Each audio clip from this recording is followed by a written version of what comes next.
5 है ना, system of particles and rotational motion. First heading बना लो सिस्टम ऑफ पार्टिकल्स का। क्या कहते हैं इसमें? Any body which is of finite size, एक ऐसी बॉडी जिसका जो साइज है फाइनाइट है, कंसिस्ट ऑफ सेवरल पार्टिकल्स।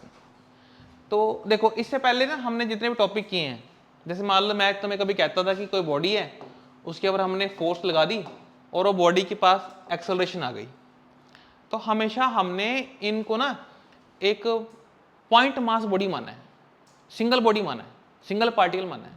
मतलब मैंने कभी ये नहीं कहा कि फोर्स जो लग रही है वो इसके ऊपर के हिस्से में लग रही है या इसके बीच के हिस्से में लग रही है, ये मैंने कभी नहीं बोला। मैंने बोला बॉडी है, फोर्स लग रही है इसके ऊपर, हमेशा ऐसे ही था। लेकिन अब जो है ना, बात सिर्फ एक पूरी बॉडी की नहीं होगी, अब बात होगी कि जो बॉडी है वो जिस जिस पार्टिकल से मिलकर बनी हुई है, अगर इस पूरी बॉडी के पास कुछ वेलोसिटी आ गई है, मान लो 10 मीटर पर सेकंड, तो इस पार्टिकल की कितनी वेलोसिटी है, इस पार्टिकल की कितनी वेलोसिटी है। अब पार्टिकल्स की वेलोसिटी भी अलग अलग होगी। इस बार हमने इसको एक सिस्टम मान के चलना है। अब हम इसको सिंगल बॉडी नहीं बोलेंगे, क्या बोलेंगे इसको हम लोग? सिस्टम ऑफ पार्टिकल्स बोलेंगे। ये पार्टिकल्स हैं बहुत सारे, उन्हें हमने कंबाइन कर दिया और सारे पार्टिकल कंबाइन होकर बना रही हैं एक सिस्टम। ठीक है, ये हमने पढ़ना है इस बार। तो हम लोग सिर्फ एक सिंगल टॉपिक नहीं पढ़ेंगे, हम उसके बीच में जो पार्टिकल्स हैं उनके बारे में भी बात करेंगे। पढ़ लें, body which is of which has a, which has a क्या बोला? Definite shape and definite distance between them will not change by applying force on it. इधर देखो, ये मेरे पास एक बॉडी है, इसमें एक पार्टिकल यहां है, एक पार्टिकल यहां है। अगर मैं दोनों के ऊपर फोर्स लगाता हूं, अगर मैं दोनों में फोर्स लगाता हूं, क्या मेरे फोर्स लगाने से इनका डिस्टेंस चेंज हुआ?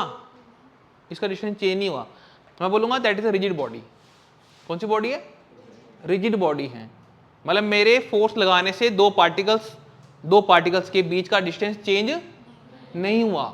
किसका हो रहा है? जैसे स्पंज है, जो सोफे में स्पंज होती है, अगर मैं स्पंज को प्रेस करूंगा तो स्पंज प्रेस हो जाएगी, उसके पार्टिकल्स के बीच का डिस्टेंस चेंज हो गया, तो मैं उसको तो नहीं बोलूंगा रिजिड बॉडी है। अरे बात समझ रहे हो? तो ऐसे दो पार्टिकल्स जिनके ऊपर फोर्स लगाने से उनके बीच का डिस्टेंस चेंज नहीं होता, उसे हम क्या बोलेंगे? रिजिड बॉडी बोलेंगे। क्या होता है? ओनली सिंगल बॉडी, एक सिंगल बॉडी रोटेट कर रही है। रोटेशन क्या है?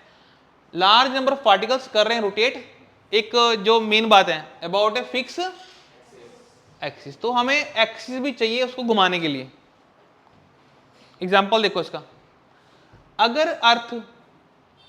अर्थ सन के अराउंड करती है रिवॉल्व, तो उसके मोशन को मैं बोलूंगा सर्कुलर मोशन।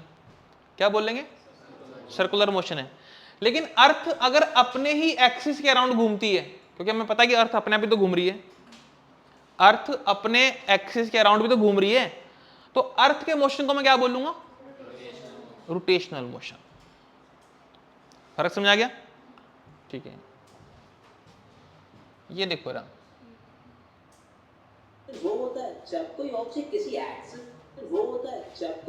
किसी एक्सिस के अराउंड सर्कुलर पाथ में मूव कर रहा है और उसका जो घूमने का जो एक्सिस होता है वो ऑब्जेक्ट के बाहर होता है। पर रोटेशनल मोशन के केस में ऑब्जेक्ट के जो घूमने का जो एक्सिस होता है वो ऑब्जेक्ट के अंदर होता है। जैसे कि आप ये कार को देखो, तो ये कार एक सर्कुलर पाथ में मूव कर रही है और उसका जो घूमने का जो एक्सिस है वो कार के बाहर है, तो इसीलिए ये कार एक सर्कुलर मोशन कर रही है। पर अगर आप इस कार के पहिए को देखो, पहिए भी घूम रहे हैं, पर इस पहिए के जो घूमने का जो एक्सिस है वो बॉडी के अंदर है, तो इसलिए जो पहिए घूम रहे हैं वो एक कौन सा मोशन है वो?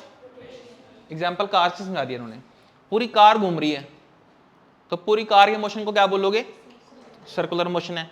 लेकिन उसी कार का एक व्हील घूम रहा है, उस व्हील का एक्सल, उस व्हील का एक्सिस उसके बीच में ही है, तो उसको कौन सा मोशन बोलोगे? रोटेशनल मोशन बोलना है। Centre of mass of a body is a point. Centre of मास एक पॉइंट है eight which entire mass of a body, इसको हमने करा है सपोज, लेट कर लिया, मान लिया, इज कंसंट्रेटेड। क्या मतलब? इधर देखो, इस स्केल में कुछ मास है, मान लो इसका मास है 10 ग्राम, तो मैं मान लूंगा कि सारे का सारा जिसका मास है ना वो इसके एक सिंगल पॉइंट पे मैंने मान लिया कॉन्सेंट्रेट कर रहा है, सिंगल पॉइंट में क्या कर रहा है, कॉन्सेंट्रेट कर, मैंने मान लिया है नहीं ऐसा, क्योंकि जब स्केल बना हो 10 ग्राम का है मान लो तो इसका मास सब जगह है, लेकिन मैं एक पॉइंट को क्या मानूंगा कि सारा मास उसका एक सिंगल पॉइंट पे कॉन्सेंट्रेट है, और उस पॉइंट को मैंने क्या नाम देना है, सेंटर ऑफ मास, क्या नाम देना है, ठीक है। पढ़ो अगली line, if all the forces acting on the body were to be apply at centre of mass then the effect produce will be same, ठीक है। इफेक्ट समझाना मैंने, वो इफेक्ट होता क्या है, चलिए समझिए। मान लो मेरे पास ये स्केल है और मैं मानता हूं कि इसके पास ना जो इसका मास है वो पड़ा हुआ है 5 जगह पे, इसमें कहीं 5 जगह पे इसका मास पड़ा हुआ है, और मैंने इस 5 जगह से अपनी 5 फिंगर के साथ फोर्स लगा दी, ये फोर्स लगा दी मैंने, और इसको मैं एक हाइट पे लेके जा रहा हूं, ये मैं इसको हाइट पे ले गया, मैं इसको यहां से एक हाइट पे ले गया, तो मैं बोलूंगा मैंने इसमें एक इफेक्ट पैदा कर दिया। क्या पैदा कर दिया, कैसे किया बताओ, इसको मैं एक हाइट पे ले गया, मैंने इसमें 5 पार्टिकल मान लिए, उनके ऊपर मैंने सबके ऊपर फोर्स लगा दी, और मैं उसको एक हाइट के ऊपर ले गया। बोलो, हाइट पे लेके जाना एक इफेक्ट है, क्या एक, चलो अब अगली बात सुनो, अब मैं ढूंढता हूं इसका सेंटर ऑफ मास, क्या ढूंढते हैं, सेंटर ऑफ मास। मान लो मैं कहता हूं यहां है, तो सोचो अगर मैं उस सेंटर ऑफ मास पे फोर्स लगाता हूं तो क्या ये स्केल वहीं जा रहा है जहां मैं लेके गया था, ये तो टर्न हो रहा है, तो वो यहां तो नहीं है सेंटर ऑफ मास।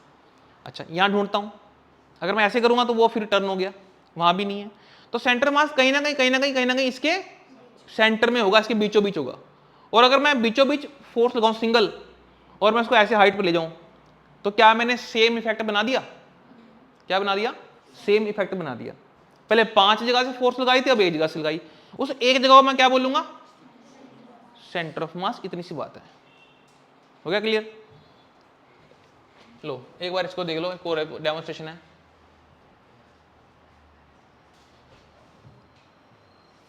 ऑब्जेक्ट है और मैं इस ऑब्जेक्ट को बिल्कुल सीधा मूव कराना चाहता हूं।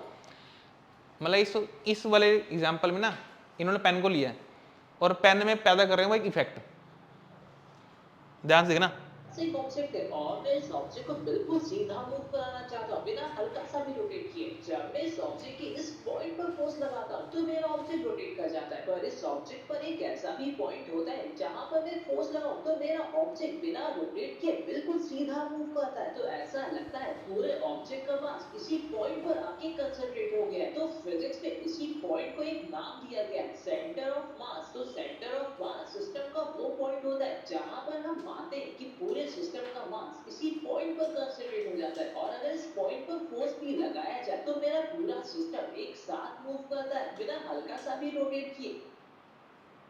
हाँ जी, मोमेंट लिखा है ना, ब्रैकेट में क्या बोला मैंने, मोमेंट को मैंने बेसिकली डिस्टेंस फ्रॉम ओरिजिन। देखो पता क्या है, तुम्हें ना एक ओरिजिन मानना पड़ेगा। इधर देखो, मैं कहता हूं ये पेन है, पेन का जो लेंथ है ना, मैं मानता हूं लेंथ है 5 सेंटीमीटर। अभी 5 में नाप कहां से रहा हूं, क्या मैं इसका 5 दीवार से नाप रहा हूं, मैंने कहीं यहां कहीं 0 मानना होगा, क्या मानना होगा, 0 ओरिजिन मानना है। 1 सेंटीमीटर 2 सेंटीमीटर करते करते 5 ही पहुंचाऊंगा, ऐसे ही है ना। अगर मैं कहता हूं कि इस लेक्चर स्टैंड का जो लेंथ है मान लो 120 सेंटीमीटर, कहां से नाप रहा हूं, एक साइड से, तो एक साइड को मैंने क्या बोल दिया होगा, ओरिजिन बोल दिया। क्या बोल दिया, तो ओरिजिन से डिस्टेंस नाप लो ना यार, तो एक तो ओरिजिन होना जरूरी है। क्या जरूरी है, ठीक है। अब देखो मेरे पास ये स्केल है, स्केल पे लिखा हुआ है 15 सेंटीमीटर, तो 15 सेंटीमीटर कहां से है, 0 से है, 0 को मैं क्या बोलूंगा, ओरिजिन बोलूंगा। तो आपको कुछ भी नापना है आप ओरिजिन मानोगे, ठीक है। अगली बात, ओरिजिन से चलना है और एक डिस्टेंस पे पहुंचना है। कहां पहुंचना है, डिस्टेंस पे पहुंचना है। अगर तुम्हें ओरिजिन से चल करके कुछ डिस्टेंस पे मास दिख गया, क्या दिख गया, उसे बोलोगे मोमेंट ऑफ मास। क्या बोलोगे, निकालोगे कैसे, मास की कर देना मल्टीप्लाई डिस्टेंस के साथ, मास की कर देना किसके साथ। अगली बात सुनो, थोड़ी दूर जाकर के, थोड़ी दूर माने वही ओरिजिन से थोड़ा दूर जाकर के तुम्हें फोर्स दिख गया, क्या दिख गया, उसे क्या बोलोगे, मोमेंट ऑफ फोर्स। निकालोगे कैसे, फोर्स की मल्टीप्लाई डिस्टेंस के साथ। अगली बात, अगर कुछ डिस्टेंस के ऊपर तुम्हें मोमेंटम दिख गया, क्या दिख गया, उसे तुम क्या बोलोगे, मोमेंट ऑफ मोमेंटम। निकालोगे कैसे, मोमेंटम इनटू डिस्टेंस। ठीक है, एग्जांपल सुन लो। मेरे पास ये एक मास है, ये एक मास है मेरे पास, मैंने इसको इधर से, तो मैं इसको ओरिजिन मानता हूं अपने हाथ को, ये डिस्टेंस है इसका, ये मास है, ये ओरिजिन है, ये डिस्टेंस है। तो इस पेन का मैं क्या फाइंड कर सकता हूं, मोमेंट ऑफ मास। क्या फाइंड कर सकता हूं, क्योंकि ये ओरिजिन हो गया, आर हो गया, मतलब डिस्टेंस हो गया, ये मास हो गया। I can calculate moment of mass. समझ गए बात को। तो मोमेंट निकालने का कंसेप्ट क्या है, अगर मास का पूछेगा, मास की मल्टीप्लाई आर के साथ। अगर फोर्स का पूछेगा, फोर्स की मल्टीप्लाई आर के साथ। अगर मोमेंटम का पूछेगा, मोमेंटम की मल्टीप्लाई आर के साथ। बस आर का नाम क्या है, परपेंडिकुलर डिस्टेंस। कौन सा डिस्टेंस, परपेंडिकुलर डिस्टेंस। ठीक है, अभी धीरे धीरे समझेंगे सारी बातों को। आज मैंने बोला ना कि सिर्फ हमने बेसिक करना है। एक मास यहां मान लो, एक यहां मान लो, एक यहां मान लो, इसको बोलो m1, यह है x एक्सिस, यह है y एक्सिस।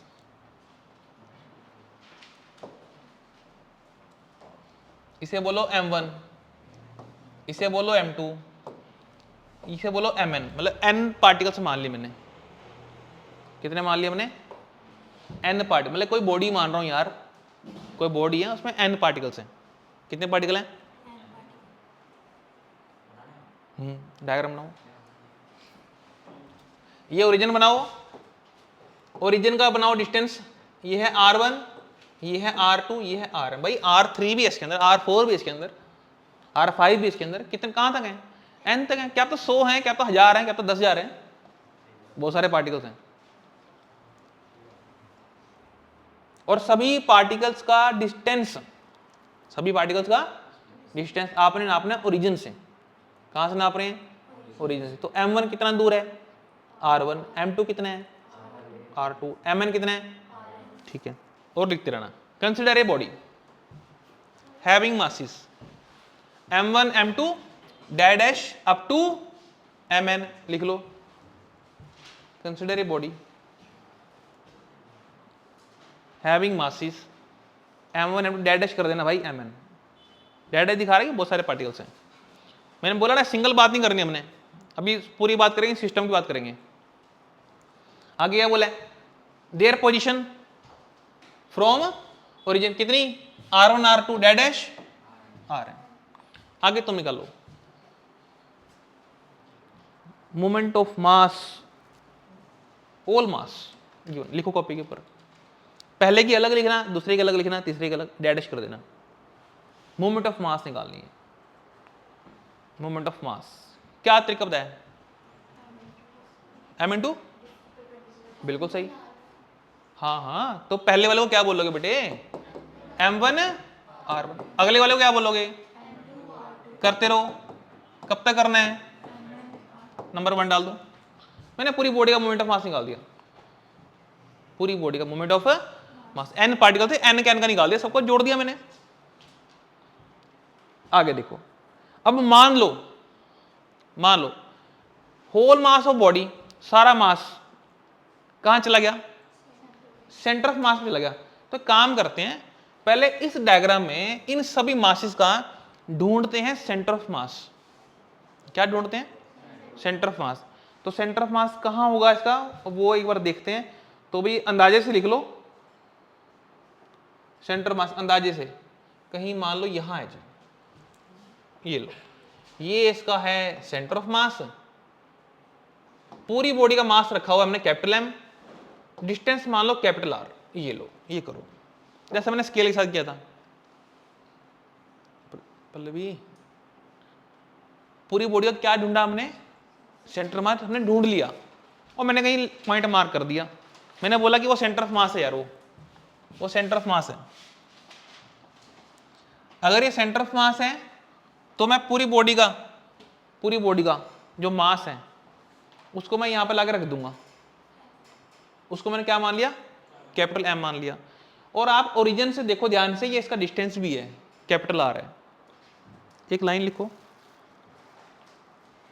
एक लाइन लिखो बेटे कि M1 plus M2 plus dash Mn, बताओ क्या बोलूं इसको मैं, क्या बोले, इसको बोलेंगे हम लोग टोटल मास, मतलब इसको मैं बोलूंगा कैपिटल M, ब्रैकेट में लिख लो total mass of body,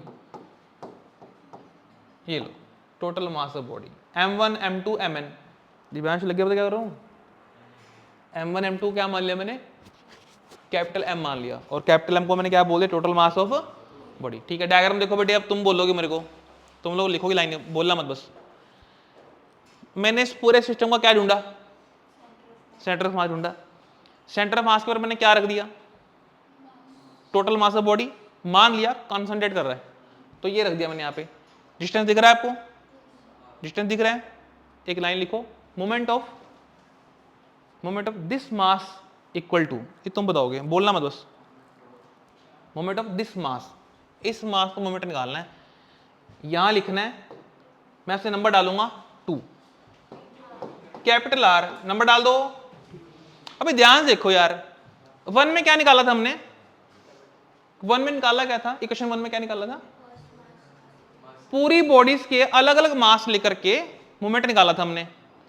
second में क्या निकाला, सारा मास एक पॉइंट पे माना, उसका निकाल दिया मोमेंट ऑफ मास।